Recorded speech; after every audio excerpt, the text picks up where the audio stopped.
Families often have conflicts or financial problems, but there are also families who manage to stick together and make it through everyday life. It's pretty clear which one is happier, don't you think? My name is Rachel. I've been called an oddball since I was a child. I don't know what's different about me. I just know people say I'm different. Being called different isn't the problem. The real issue is being ignored by my own parents. This led to a lonely childhood for me. I've always been sensitive to people's emotions and can somehow understand what they're thinking. I don't know why I can do this. It's not like I can always see or feel it, but it's as natural to me as moving my hand or breathing. I found it strange and couldn't understand why others couldn't do the same. There was a time when I felt a bad vibe from a colleague my father brought home from work. I warned my mother to be careful with that person, but she didn't listen. Later on, that colleague tricked my father into signing a contract as a guarantor for a loan. Although my mother didn't take my advice, when my father stepped away from the table with his colleague, I told him, "Dad, something is telling me that the word joint is dangerous. I don't know what joint means, but please be careful." So my father hesitated and refused to sign as a joint guarantor. Thanks to that, when my colleague went bankrupt and couldn't repay the debt, my father was able to avoid taking on all the debt. Another day, when I was shopping with my mother, I felt a wave of discomfort coming from behind us. When I turned around, I felt this bad feeling coming from a man wearing sunglasses and a hat. I said, "Mom, let's take that side street." I grabbed my mother's hand and moved to the side street. My mother was confused and asked what was wrong, but just as we moved, we heard someone shout, "Thief," from the street we had been on. The man with the bad vibe had snatched a woman's purse and ran off. The woman fell and got hurt badly. If we hadn't moved to the side street, the man's target would have been my mother. Things like this happened often, and people started to think I was strange and mysterious. My parents began to avoid me, and I felt lonely and isolated. What seemed normal to me was not normal to others. I started keeping my thoughts to myself. I stopped expressing my feelings because I knew normal people don't feel what I feel. If I didn't say anything, they wouldn't think I was weird. I would just be like a normal kid. I have a sister, Julie, who's 4 years younger than me. Unlike me, Julie is a regular kid. As the years went by, I became more withdrawn, but Julie just got cuter and more charming. It was clear who everyone preferred. Our parents started to favor Julie over me. They would say, "Julie is such a lovely girl, but Rachel seems to be a bit on the darker side." They noticed I had become less odd lately, but still thought I was different. What they called odd was me not talking about things only I could sense. It was my way of dealing with the world.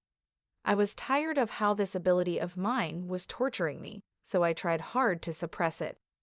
I wondered if my attempts to hide myself and appear normal were making me seem abnormal, or if once labeled as the odd kid, that image just couldn't be erased. I grew up without much love from my parents. On the other hand, Julie received all the love, including what should have been mine. Julie, who was spoiled and pampered, sensed our parents being cold and distant toward me. She started to look down on me. "I don't like being around you. Your gloominess rubs off on me. I'm so cute, but your loner image brings me down."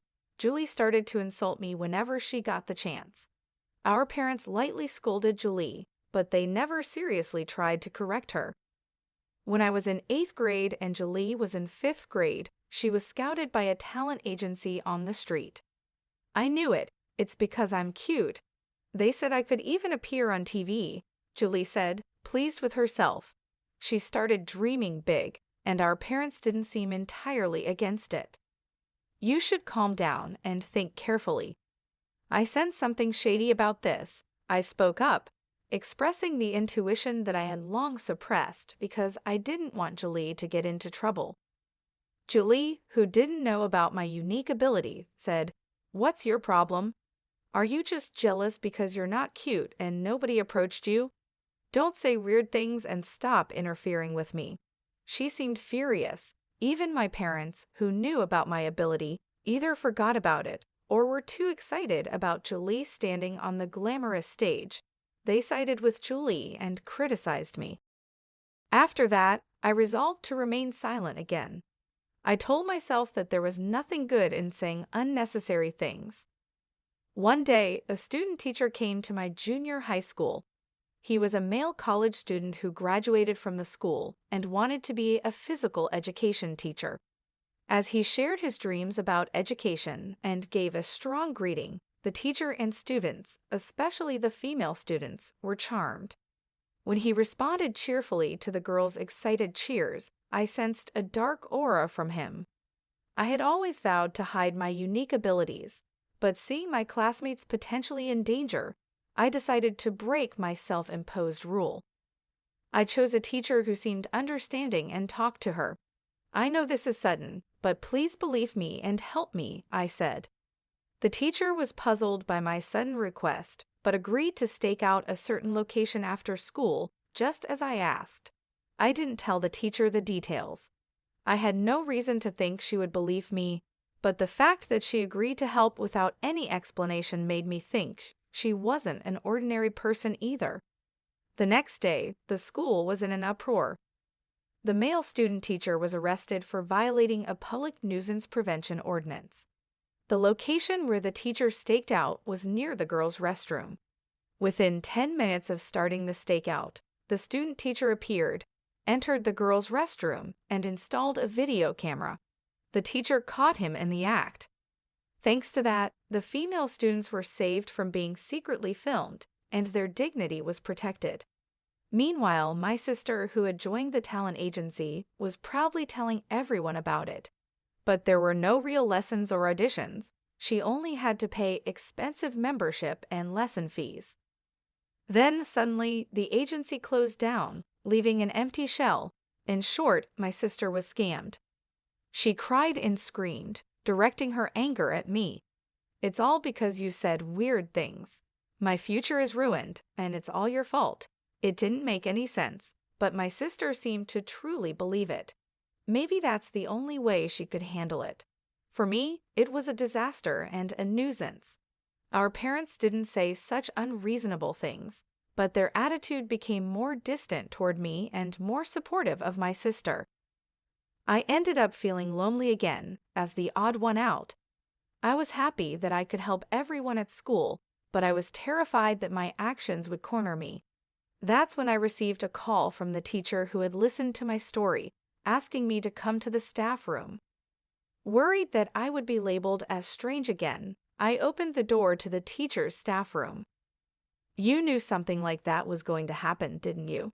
The teacher asked me in a low voice, without any preamble. Thinking there was no point in pretending, I gathered my courage and told the teacher about my mysterious power. "I thought so. I know there are very few people like you," the teacher said. For the first time, someone showed understanding for my situation. The teacher said they knew someone with a power like mine, and that's why they could understand. Actually, that person is my aunt, and I've been listening to her stories for a long time. "You must be worried about a lot of things because of your power. Maybe getting advice from someone who's been in your shoes will help clear your mind." Saying that, the teacher introduced me to the person. The person looked at me with kind eyes and said, "It's natural to be worried, but you don't need to suffer." I was drawn to their gentle yet deep eyes that seemed to see through everything. The person's name was Hannah, and she had the same kind of power as me since she was a child. She had experienced a lot of struggles and hiding herself throughout her life. The stories from my senior who had gone through the same experiences helped me release my worries and doubts. From this day on, my interactions with Hannah began. I called Hannah my mentor, but she just gave a wry smile and said, "Please don't." Thanks to Hannah, or rather my mentor, I changed. I had been living my life quietly, trying to stay unnoticed, but as my awareness grew, I gradually began to live a normal life as an ordinary girl. However, since the incident with the talent agency, I haven't been able to reconcile with my sister. If anything, it feels like we're drifting apart. it's become normal for her not to talk to me, and when she does, it's just to complain or insult me for no reason.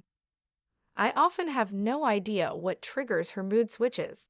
My power couldn't predict my sister's emotional changes either. Just because you got into college doesn't mean you're all that. It's not even that great of a school, and you're so happy-go-lucky, she would say. My sister, who had hoped to get into her top choice high school, ended up at her second choice school. Because of that, she got mad when I got into my first choice college. It's not like I bragged to her, she just dissed me because of her own frustrations. Our parents only tried to appease my upset sister and kept their distance from me, as if telling me to stay away from her. It seemed that my sister didn't like the fact that I had become brighter since meeting my mentor. To my sister, I had to be a dark and gloomy girl who was inferior to her. But my sister is really smart. It was surprising that she failed her high school entrance exams. Of course, she was filled with frustration and poured all of that into studying at her new high school. As a result, she was at the top of her class for all 4 years and got accepted into a prestigious national university on her first try. I got into the most difficult university. Your college doesn't even come close to mine, she boasted. I lightly responded with, "That's true," to my satisfied sister because I knew nothing good would come from getting too involved with her. However, my sister thought that my light reaction was belittling her accomplishments and unleashed a barrage of verbal abuse at me. Both my parents were at their wits' end with my sister, who couldn't be calmed down once she lost her temper. All they could do was watch nervously. They blamed me for causing the trouble and eventually ended up calling me a troublemaker. I wanted to argue back about who the real problem child was, but I always swallowed my words to avoid complicating things further. Setting aside my sister's issues, as I approached college graduation, I had to seriously confront my own career path. I was no longer as introverted as I used to be. I still struggled with socializing and had little confidence in building good relationships with others. My ability allowed me to detect people's negative emotions. While I could sense positive emotions too, it seemed people were more prone to negative ones, which made detecting such negativity painful for me. Throughout my school life, I was tormented by these swirling negative emotions and had come close to losing faith in people. Could someone like me really manage to work at a company? I decided to consult my mentor about this dilemma. I wanted to learn how she had overcome similar issues, as I was sure she had faced them as well. I have experienced the same worries as you. Maybe you should consider doing the kind of work I do, she suggested. My mentor used to work as a fortune teller and a counselor, helping people resolve their problems. She could use her abilities to their fullest extent and contribute to the world and people around her. Also, she was able to work freelance, which meant she didn't have to belong to any organization. This way, there were fewer chances of getting entangled in human relationships or being affected by other people's emotions. "It's the perfect job for people like us," she said. Encouraged by my mentor, I decided to pursue the same line of work. She taught me everything from how to do the job to how to acquire clients. Nowadays, thanks to the internet, it's possible to work from home without any issues. When I told my parents and sister that I would not seek employment after graduation and work from home instead, they responded, "What's that? What kind of job is that?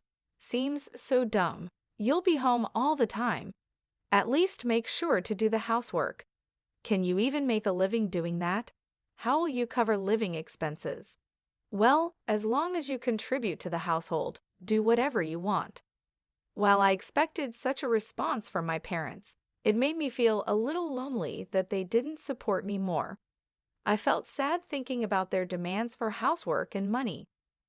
My mood darkened, and so my life working from home began. At first, I didn't have any job requests and struggled day by day. But with my mentor's help, I gradually got the hang of it and started to make a living.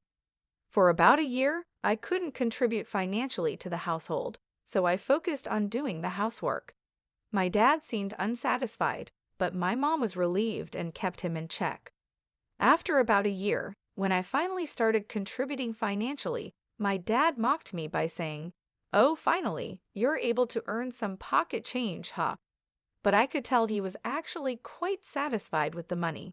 However, even though I was contributing, the amount of housework I had to do didn't decrease, and our lives remained unchanged. Then, after another 3 years, my sister graduated from college and secured a job at a foreign company. Unlike you, I'm an elite. You're just unemployed, living at the bottom of the barrel. It's so depressing to have you as a sister, she would say. My sister, who had successfully landed a job, started to belittle me for working from home. "What are you even doing working from home? That's just like playing. You're nothing more than a parasite living at home." At times, she'd say, "It's really weird not to work outside. I'm working hard, earning everyone's respect, and now I've been promoted to team leader. My pay is going to increase, and I'm probably earning about 5 times more than you. There's no way a homebody like you can earn that much." My sister, who was promoted to team leader after only a year and a half at the company, kept one-upping me and looking down on me. She boasted about her good salary, but hardly contributed any money to the household and didn't help with the chores at all. Laundry, cleaning, preparing meals, everything was dumped onto Mom and me. When I say Mom and me, Mom mostly left it to me, so I was basically doing everything. Whenever I said to her, "Julie, you should take care of yourself a little. You shouldn't just spend all your money on fun. You should contribute to the household too," she just dismissed me, saying, "You, the unemployed, can handle the chores. I'm saving my money for my future." Our parents also just let her do what she pleased for some inexplicable reason of, "It's Julie, it can't be helped." I was used to my current lifestyle, and it was a comfortable environment for me to work, so I wanted to keep it that way. But I was starting to consider how to take care of myself. Then came the bombshell announcement from my sister. Without any prior warning, both our parents and I were taken aback as she continued, "He's a real elite with an annual income." She sneered at me and added, "Marriage is just a pipe dream for someone unemployed like you, isn't it?" She said she would bring her boyfriend over the next Sunday. With the rapid succession of sudden developments, Sunday came and we were still reeling. The man my sister brought along looked like a successful young man, impeccably dressed in a sharp suit. "Nice to meet you. My name is Jack," he said. "I would like to ask for your permission to marry Julie," Jack said, greeting us properly and showing good manners. "Isn't he wonderful? Just as I said, I'm going to be so happy with this man," Julie gushed. "So Jack, what do you do for a living?" Dad managed to ask, clearly impressed by Jack's presence. "Yes, I'm currently training at a company that my father knows," Jack replied. We were puzzled by the word training, and then Julie said gleefully, "His father is the president. He's training now to take over the presidency in the future." My sister seemed over the moon about becoming a future president's wife. Afterward, we had various conversations, and Jack left stylishly. There were a few things that made me raise an eyebrow during the conversation, but my parents were thrilled with the high-status man. However, I felt an inexplicable dark shadow from that seemingly refreshing and good-natured man, Jack. It was something only I could sense, so I didn't know how to explain it. I could no longer remain silent, fearing that marrying a man with hidden issues would make my sister unhappy. "Julie, you've only been dating him for less than 4 months. You might want to understand him a little more before deciding to get married," I cautioned, driven by a strong gut feeling. "Sis, he's an elite and a future CEO. You won't find anyone better than him." "Oh, I see. You're jealous, aren't you? You're bitter because you're comparing your life to my happy one." "Poor jobless sis," she retorted. Even our parents got angry at me for interfering with Julie's happiness. "You're just unemployed, so at the very least, stop interfering with your sister's happiness," they said. It was clear that our parents were hoping to secure a comfortable old age by marrying Julie off to a wealthy man. Frustrated by my inability to effectively communicate my concern about the dark shadow I sensed looming over Julie, my head was spinning. In the meantime, the two got engaged, and a meeting between both families took place. Jack's parents, like him, carried an air of freshness about them, but I felt the same ominous cloud hidden behind them. However, I was unable to convey this danger to my overjoyed sister and parents. Before I knew it, the day of the wedding had arrived. The CEO of our company is attending today's reception. Can you comprehend how much I'm appreciated and anticipated in my company? I guess it's a kind of honor that a shut-in like you wouldn't understand, my sister said gleefully before leaving the house. She always included some derogatory words directed at me. At the wedding ceremony held at a hotel, the couple who pledged eternal love to each other entered the reception hall. Watching my sister, who was beaming with joy, I worried about how long this happiness would last. As my sister mentioned, the CEO made a keynote speech, full of praise for her, which delighted her. Once the speeches were over, food and drinks were served to each table. There were all sorts of delicious-looking dishes, but I started to feel a sense of discomfort. Gradually, I realized that no dishes were being served in front of me. At first, I thought my meal was just late, but other tables were already being served drinks, appetizers, and so on, one after another. Clearly, something was off. Nothing was being delivered to me. People at the same table began to notice this oddity and started whispering among themselves. At that moment, my sister came over to me and whispered into my ear with laughter in her voice. We didn't prepare free meals for the unemployed. After all, it's such a waste to serve such food to a jobless person.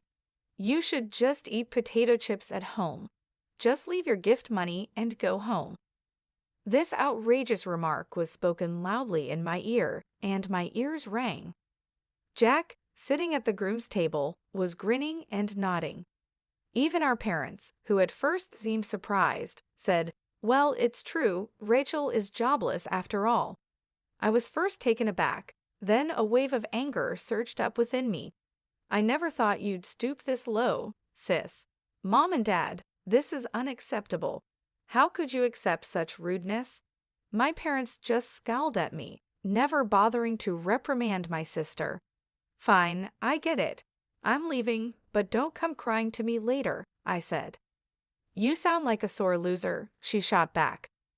Amidst the chaos of this unbelievable turn of events, a man suddenly stood up. Sorry to interrupt. I'm the groom's brother, Larry. My brother and parents are trash, but it seems the bride is even worse. I can't take it anymore, said the man who introduced himself as Larry. He continued, Dad, your company went bankrupt 5 months ago, didn't it? Pretending to still be a CEO is just a scheme to mooch off the bride and her family.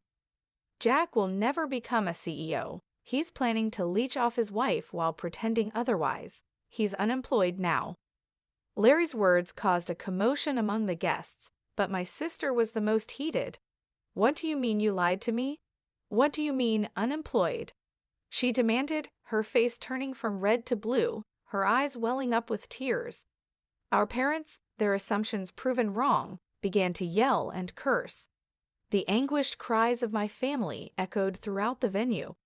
The groom and his parents remained silent, looking sulky. Before the ceremony, I had received a confession and apology from Larry and asked him to speak his mind without reservation if something happened during the reception.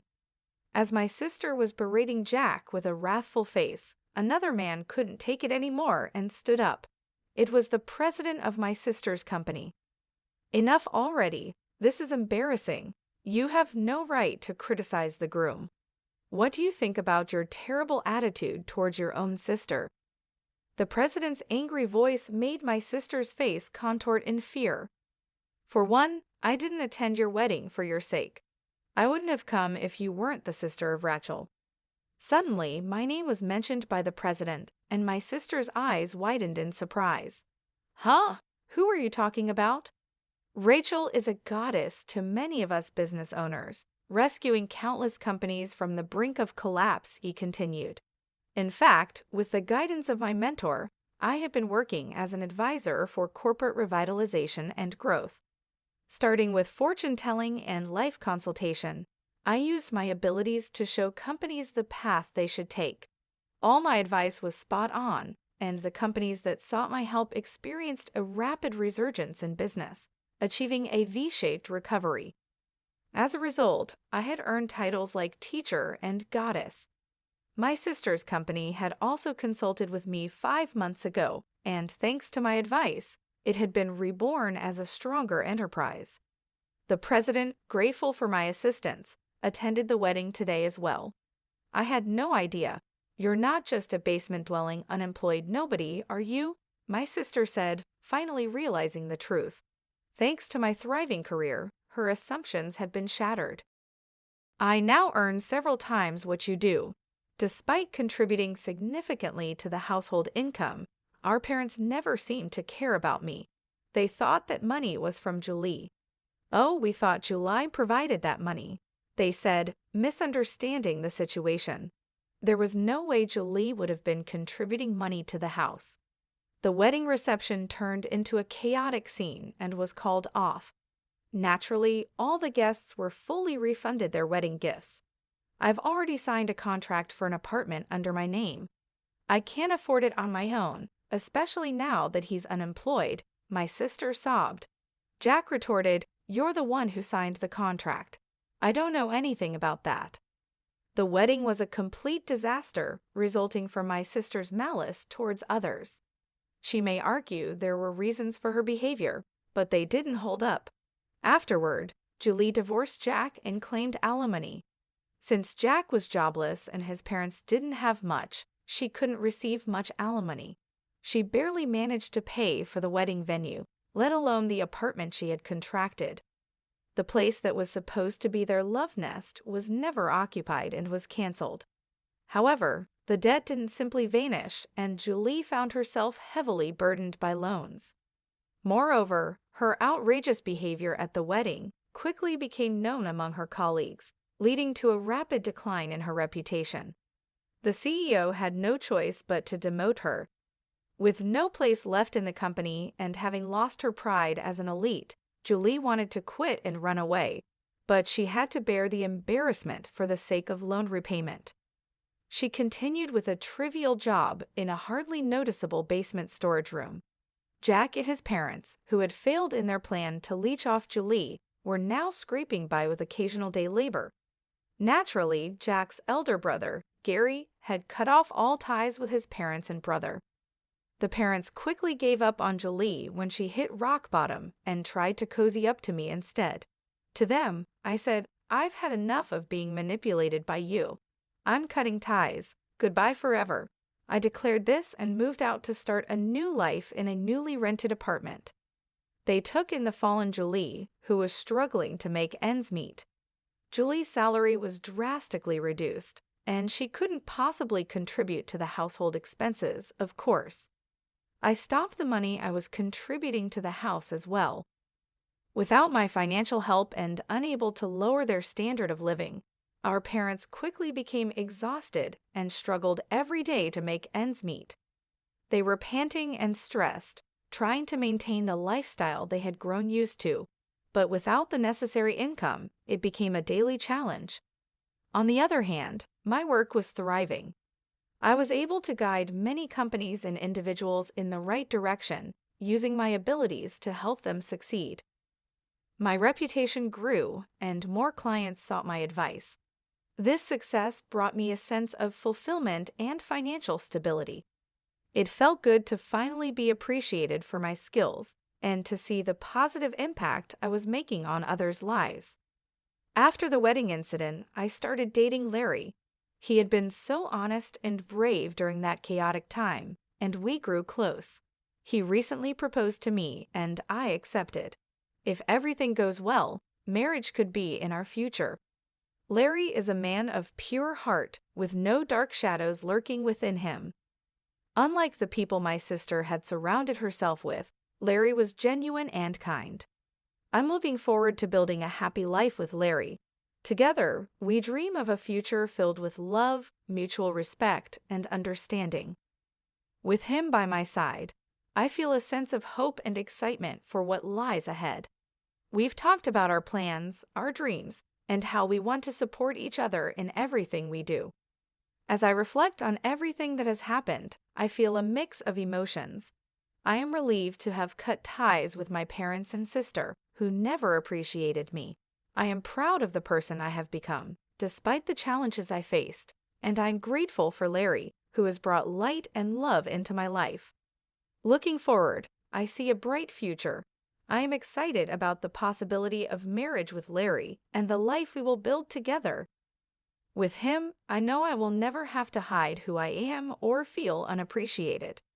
Our love and partnership are based on honesty and mutual support, and I can't wait to see what the